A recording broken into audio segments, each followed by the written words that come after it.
Hello and welcome to one of three addresses I'm going to give about the college in Spain where I trained for the priesthood.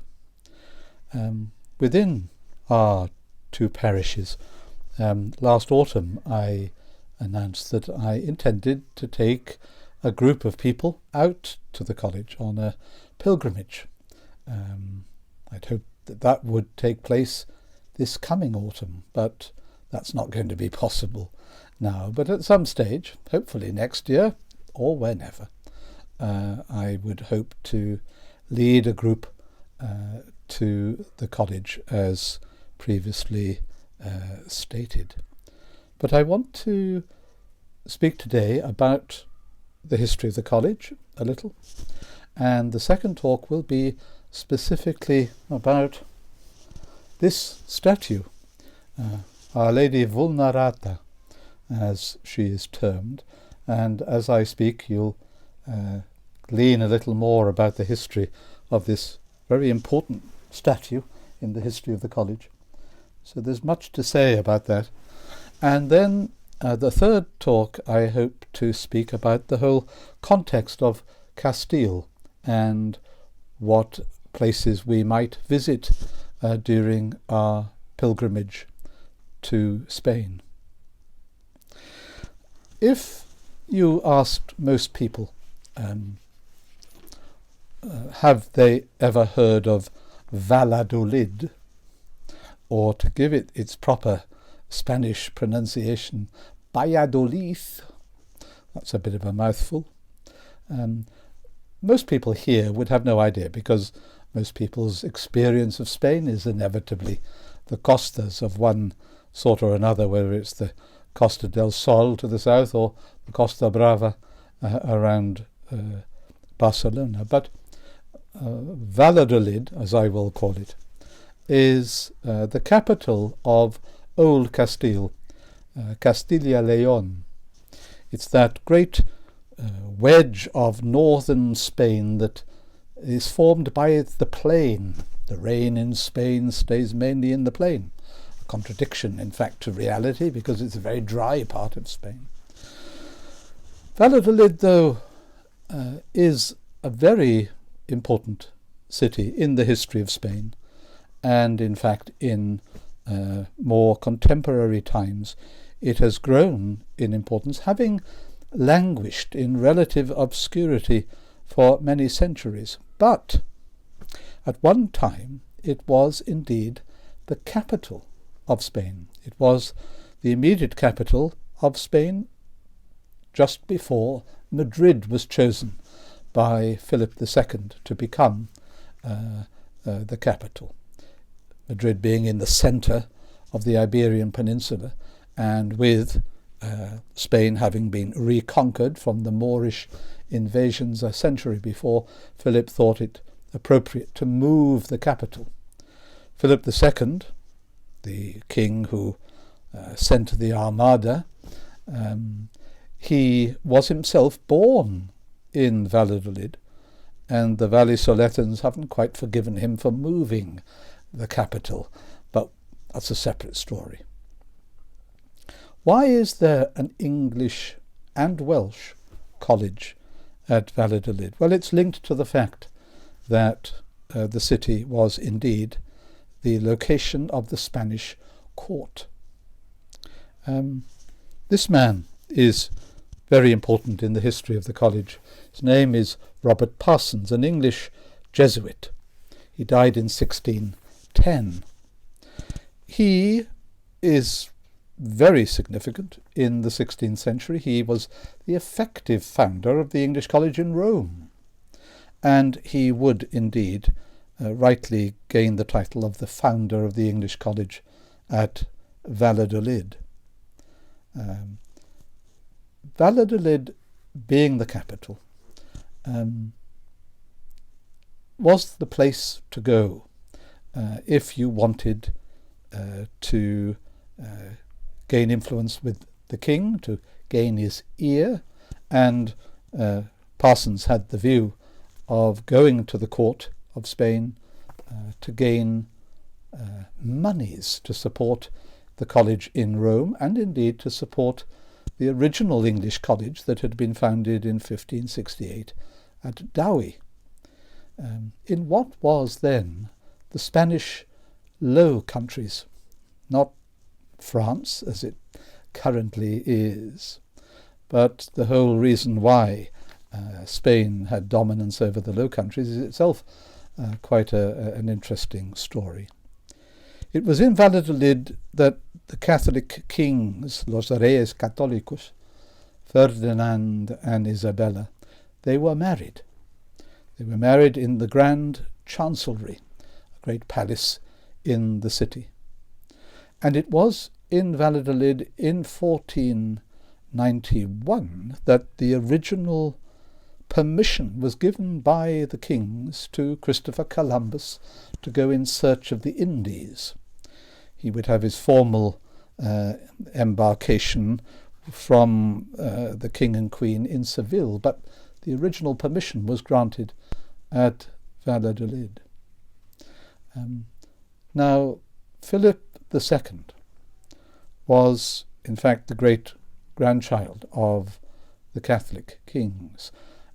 And in the previous generation, through marriage to the Habsburgs of Austria, Spain had become the imperial power of the age.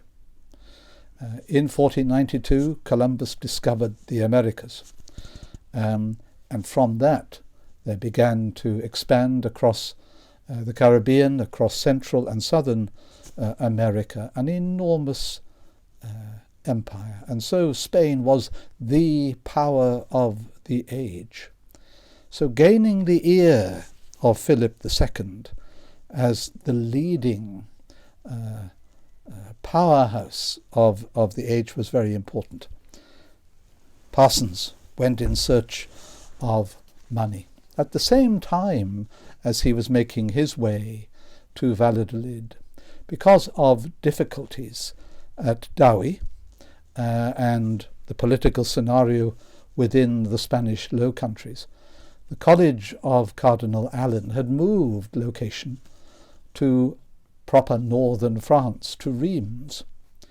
But even there, due to Huguenot difficulties, the Protestant influence through Henry of Navarre, there were all sorts of ructions going on, and the future of the college was at stake.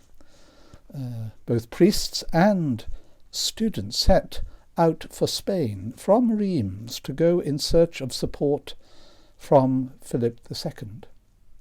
This was in 1588. In fact, the first students from Reims arrived at Valladolid at the Spanish court just weeks after the defeat of the Spanish Armada. Now you just cast your mind into that scenario. Imagine a group of Englishmen arriving in the Spanish capital just weeks after the destruction of the Great Armada. Their welcome was not warm, shall we say. Indeed, they were placed in custody by the local council initially, and it was only through the intervention of Parsons that they were given escape. Parsons did finally, on his arrival at Valladolid in the early part of 1589, gain the ear of King Philip II. He had not intended to found a college, but due to the tensions in Rome and in the Low Countries, he thought it ripe that a college should indeed be established in Spain. The college would eventually be founded on the 1st of September 1589. This is the college history that was written in preparation for the 4th centenary by Michael Williams, a great priest of the Birmingham Archdiocese, a great historian. He wrote the history of the English College in Rome, where he had been a student, and he wrote the history of our college too. In fact, I ended up being vice-rector in 1989, the 4th centenary year of the college, but we'll come to that later. I just want to give a little quick movement through the history of the college after its foundation. As I say, it was founded in 1589. It's worthy of note that in the November of 1591, so 12 years after its foundation, Queen Elizabeth wrote the following, denouncing the seminary at Valladolid. The King of Spain, she says, for furthering of other intentions against England, has dealt with Cardinal Allen, the founder of the English College at Dowie, and Father Parsons, the Jesuit, to gather together with great labour upon his charges a multitude of dissolute youths to begin this seminary of Valladolid and others in Spain. It would be the case that other colleges would be founded. There were daughter colleges of Valladolid at Seville from 1592, and in 1610, given the fact that Madrid had become the capital, another college was founded there too. St. George's in Madrid, St. Gregory's in Seville. The history of the college has many interesting facets. It's a place, as with Dowie and Rome, it produced a number of martyrs for the faith. The college was founded because it was impossible to form priests on these shores. So priests were formed in different parts of the continent, and they were entrusted with returning to the mission here. And of course, that was a very dangerous undertaking. In 1592, Philip II, together with his wife and the Prince of Asturias, the crown prince, visited the college, which was being constructed. A few houses had initially been bought and then were expanded. And the college was blessed with being under the patronage of the king and local aristocrats. It received increasingly a great deal of income to support the mission it was undertaking. And Philip II was ceremonially received in the college within what is now the refectory, though without its roof. Not too much of a problem in Spain as opposed to here, but with great ceremony he was received, and he was addressed in many languages, including, I'm happy to say, Welsh. We have an account of that address. He didn't necessarily understand what was being said, but nonetheless, an interesting lacuna of history. As I say, the college was inhabited by students who would, upon their ordination, return to these shores, many of whom faced martyrdom. One is of interest that I'll point out now. It was the case that John Roberts became a student at the college in 1598. Now, John Roberts, a Welshman born at Trawsfynydd in the northwest of Wales. He journeyed to Spain to enter the college, but due to some internal fractures, he would leave the college eventually and become a Benedictine at the great monastery of St. Benedict, San Benito, in Valladolid, that is still there to be seen, though it's in the hands now of Carmelites. And most of the monastery is used by the ancient University of Valladolid. But in San Benito, John Roberts became a Benedictine. Eventually he would be solemnly professed and ordained in Santiago de Compostela, and from there he journeyed to Daue in the Spanish Low Countries, and there established, with some assistance from others, but he was the principal author of the re-establishment of the Benedictine order that would be dedicated to the English and Welsh mission. And given the fact that St. Mary of the Angels was for many years under the auspices of the Benedictines, it's interesting to note that through John Roberts, the habit of the English Benedictines is styled on the habit of the Castilian province based at Valladolid. So when you see a Benedictine, their hoods reflect the Castilian style of Benedictine habit. The college boasts 6 canonized saints.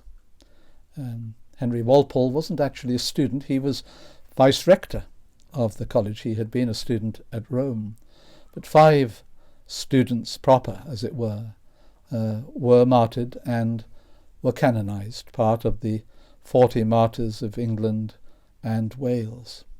Another 16 have been beatified, and there is a clutch of others who are confessors of the faith. Quite an interesting lineage there of dedicated service to the mission. Through its history, it maintained this link with the Spanish court, even though the court had moved to Madrid. The college was both pontifical.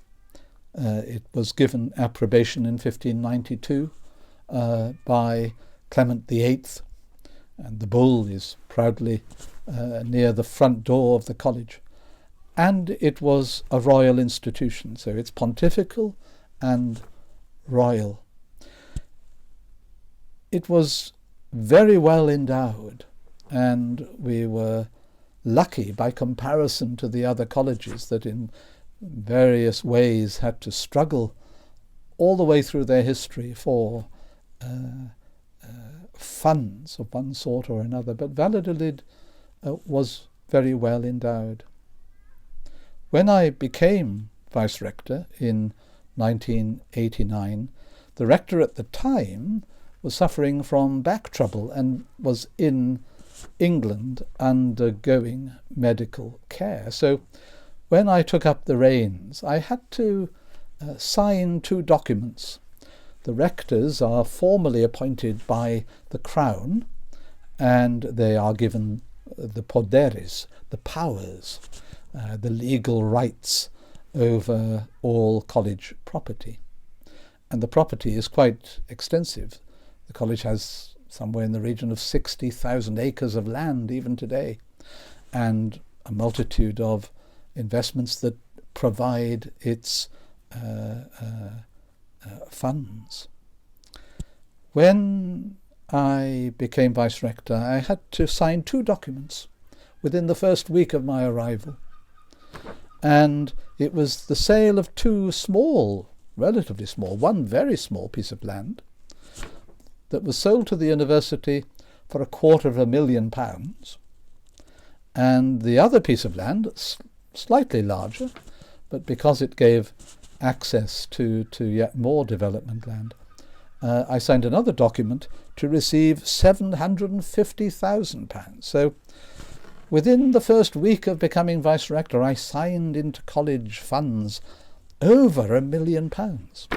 None of it, I hasten to add, entered my pocket, unfortunately. But there we are. The college has gone through various eras of prosperity, not in terms of financial well-being, but in terms of its mission, and it has faced many challenges too. It was founded by Father Parsons and a Jesuit, and it was run by the Jesuits until their expulsion from Spain in the 1760s. So in that era, it was almost refounded and was then run by the English and Welsh secular clergy. Father Perry, Monsignor Perry, being the first secular rector. Up to that point, it had been led by Spanish Jesuits or English Jesuits. It moved onward then into the 19th century. It had to face the era of when Napoleon invaded Spain and the Peninsular Wars and all that went with it.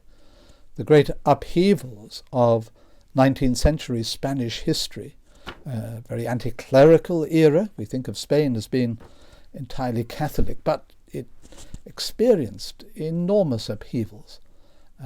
Having been the great imperial power, Spain then in the 16th and 17th century went into relative decline. And as a result, there was a great deal of disruption, particularly by the time we get to the 19th century. Indeed, as a result of that disorder, that brings us into the 20th century, and the causes of the Civil War from 1936 to 39 can be found way back in the 19th century tensions. Speaking of the Civil War, of course the college remained open throughout that period. It was in a nationalist zone, a more traditional part of Spain, and they were supporters of Franco. It was in this era that two priests of our own archdiocese, the two Gigi brothers, Gerald and Paul, from Colham Road there, in what is the cathedral parish, but just across the water from where we are, they both studied at Valladolid during that era. And Gerald, Monsignor Gerald Gigi, who served as Vicar General of the diocese, he was unable to return to these shores because of the outbreak of the Second World War. So he was sent to undertake studies at the Pontifical University of Comillas in canon law, and he was renowned as our diocesan canon lawyer for many years. But whilst in Comillas, he cooperated with the British Embassy in distributing pro-British materials, because there was this tension during the Franco era in the early part of the Second World War. Would Franco come into the war on Germany's side? So there's a whole little interesting history there surrounding Gerald Gigi. Within our own parish, we have another connection to Valladolid. Father Ambrose Walsh was born into this parish, and he himself studied at Valladolid, being ordained in 1966. So another connection between our parish and this rather strange city in the north of Spain. I do want to just allude a little to the history, as I mentioned, of the Vulnerata, which I will speak to next time. This statue was the patronal statue of the city of Cadiz, in the southwest of Spain. In 1596, the Earl of Essex laid siege to Cadiz. We mentioned earlier the Great Armada of 1588, but there were a whole sequence of subsequent armadas formed by the Spanish crown with a view to an invasion of England. At least 4, you could say 5. But in 1596, another armada was being formed in the great cup of the Bay of Cadiz, and Essex attacked and indeed landed soldiers in Cadiz. During the sack of the city, this patronal statue was mutilated. It was a mother and child. And we'll say a lot more about that in our next talk. I hope that I've given a little flavour of the history of the college. So much more I could say, but when we go, please God, it will enable us to touch not only the history of the college itself, but through that history to find connections with Catholic history in these islands on all sorts of different levels, and hopefully we will expand our own understanding of Spain and its complexities through that history of the college. I think I'll end now, otherwise I will just keep talking and talking. But as I say, I hope that I have given you a little indication of how interesting a trip it will be. I'll just hold this up. I have here in front of me an image of the retablo, the reredos of the chapel, with the statue of Our Lady Vulnerata in the middle. At the top is the statue of St. Alban. Last Saturday we would have celebrated the feast of St. Alban, the proto-martyr of England. He was chosen as the patron of the college for obvious reasons, given the fact of the environment of the Elizabethan age and the dangers for Catholics returning to these islands as priests. So I turn now to St. Alban. Let us turn to him for his intercession, for the good of the college, for the good of the ongoing formation of priests, for the mission here in Wales and in England. Particularly important given that Father Nicholas is our diocesan vocations director. So let us ask that there will be many who will step forward generously to explore the pathway to priesthood. I certainly enjoyed my formation thoroughly at Valladolid when I went there in 1978, being ordained in 1984. I thoroughly enjoyed my time and could bore you to death with yet more stories, but that will have to wait. St. Alban, pray for us.